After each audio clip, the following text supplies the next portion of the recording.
What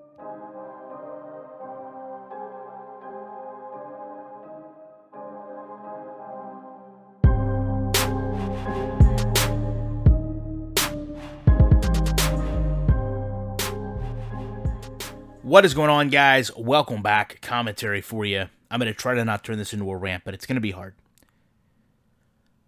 I want you to look at the second to last line here. I've mentioned this in the last video. Coach adjustments reset every drive. It should be every drive. I want you to look at this next slide. Coverage is spelled wrong.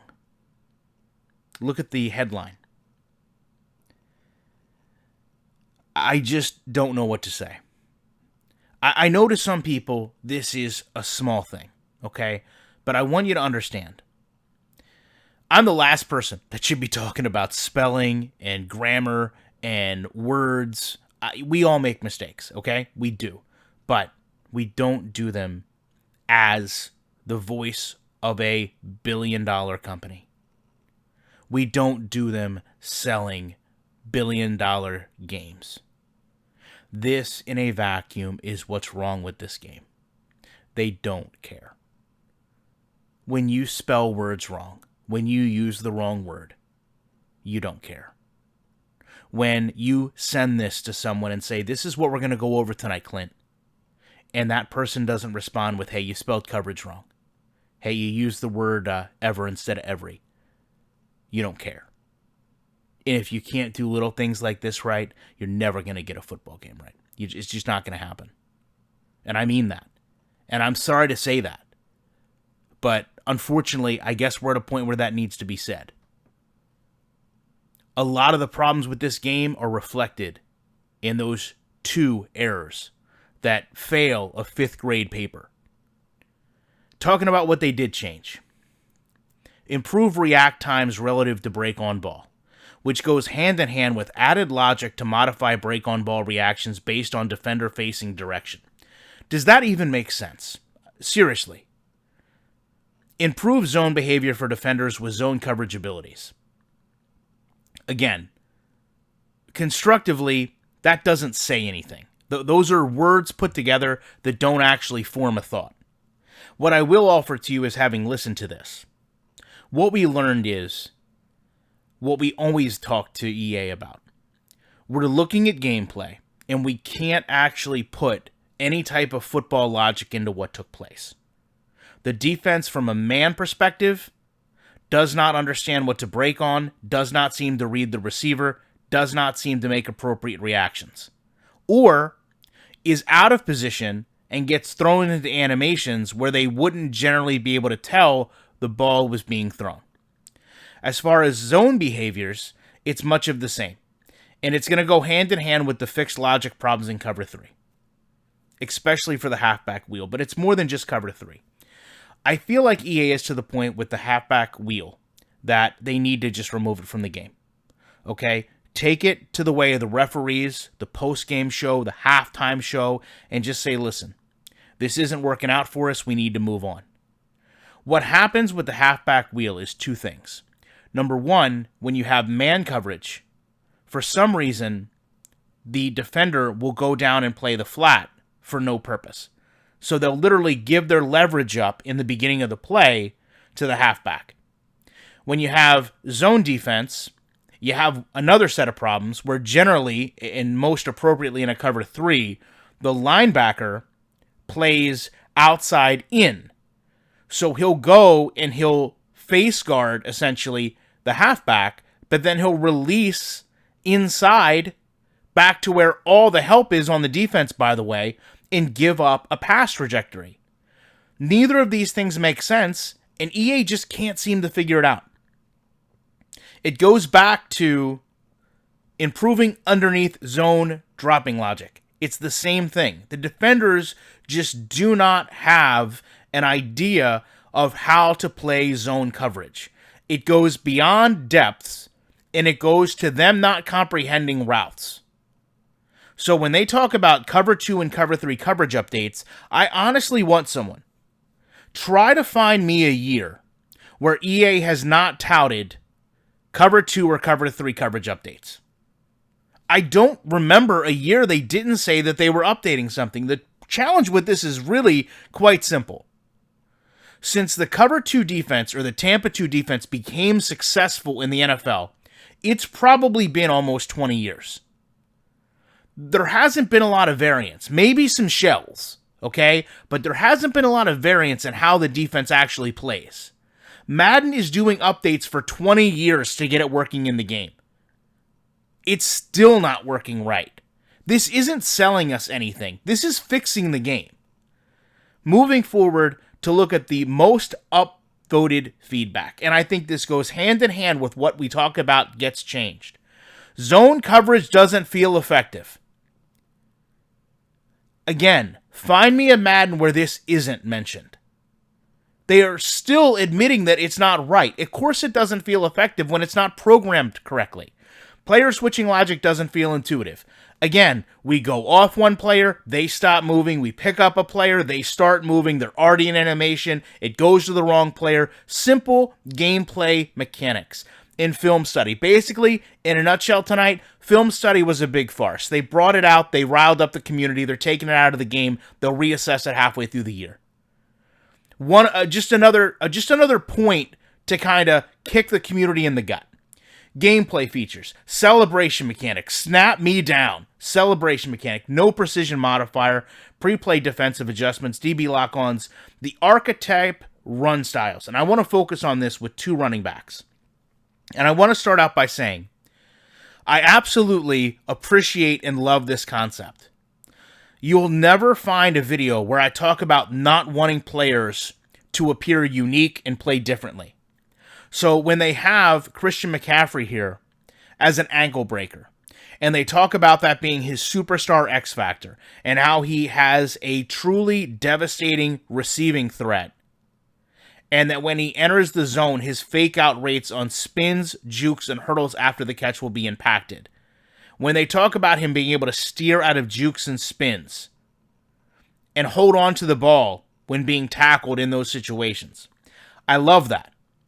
When they move on and they talk about Derrick Henry being a relentless runner, refusing to go down on the first contact, having the ability to increase their break tackle, or a more powerful stiff arm, or they're going to break almost any hit stick tackle made with the tank star ability.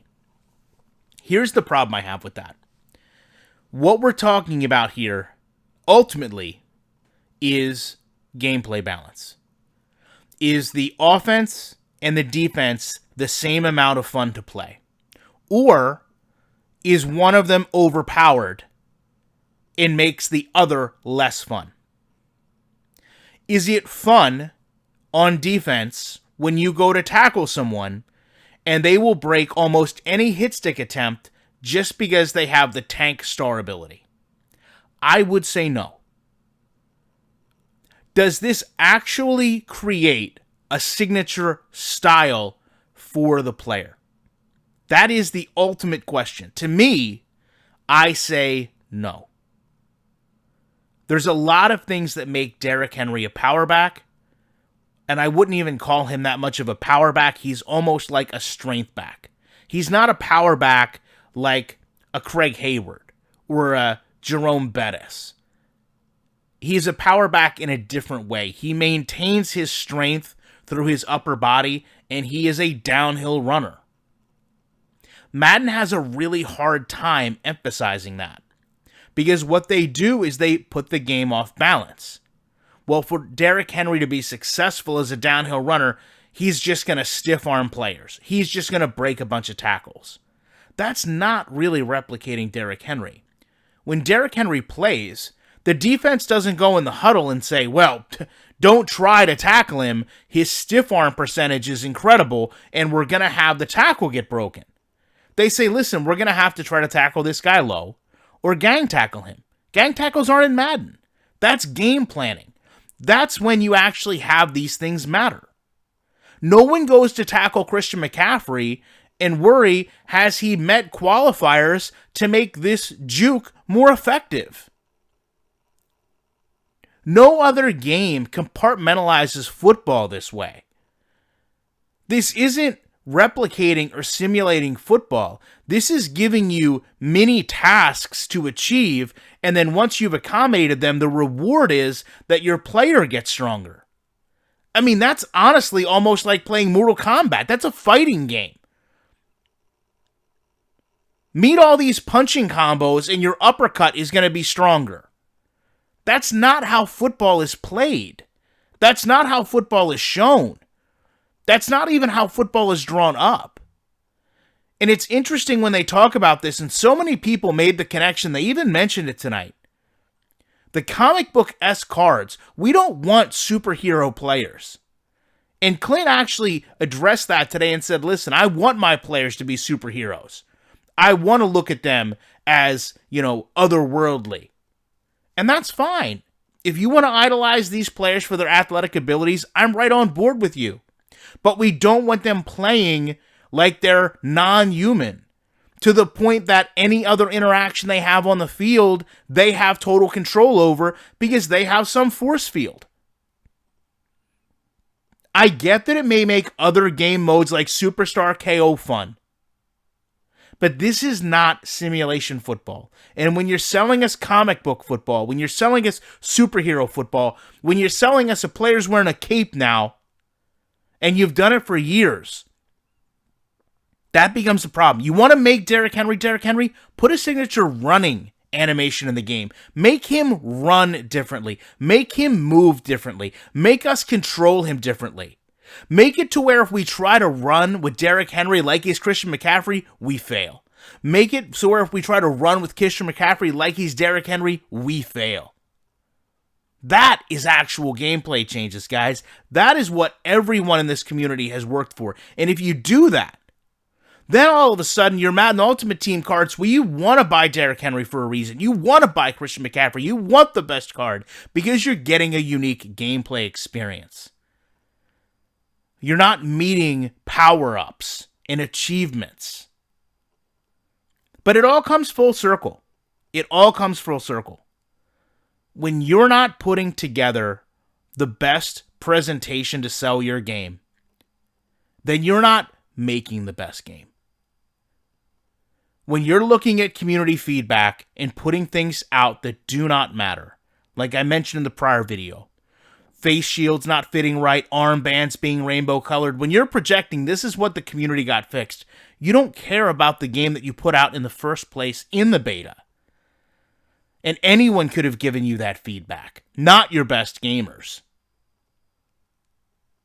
I said earlier today, and I mean this is going to be the most difficult year for Madden. You've got a community that may not have the extra funds to support the game the way they have. You've got an entire group of gamers in the franchise community that are fed up with this product. And if nothing else, it looks like you may have retreaded this game more than ever before. So it's going to be a really tough year for your creators that were already struggling, because they know the franchise experience is going to be what it always was. And the people that are going to sit there and rip MUT packs open may not have a group of people with that open credit card to go buy those packs. And with as little changes have been made to the game, are they really going to be inspired to do so? But I can't say that EA hasn't had every opportunity, every resource, and every community member come to them that I have ever seen in my over 10 years of doing this to try to make the game better. And the culmination is this year, we very well may see a Madden with a 1.5 or low user score. There's a lot of work that went into getting the score that low. And a lot of it started with not caring about the product. And I think a lot of that was reflected tonight in that stream. If you go back and watch it, the passiveness, the monotoneness from Clint and Kralo, I understand they are not community members in that building that are supposed to be on streams. And I get that there's other people probably better suited for that. But we're in a very weird world right now. And sometimes you get thrust into roles you may not be comfortable with. But there's been more passion in my voice about fixing this game than there was from two people selling it to me. And you know what? I have a problem with it. because they should care more than I do. It's their job. It's their paycheck. It's not mine. It's not mine. I may get paid a little bit for you guys coming to my videos, but my life doesn't depend on it. Theirs does. So you watch this for 15 minutes, go watch them for 15 minutes. And you tell me who wants a better game. Because right now, you can sit here and tell me I hate this game all day long. But I'll tell you right now, from what I can tell you, the people that make this game are the ones that are uninspired by it. The people working on this game are the ones that don't want it any better. And the proof is in this. They prove it to us. Love to know your thoughts on this. Appreciate you sitting through a long video. You know I will be back. Because this game will not be a quality game this year. In the week, with more commentary.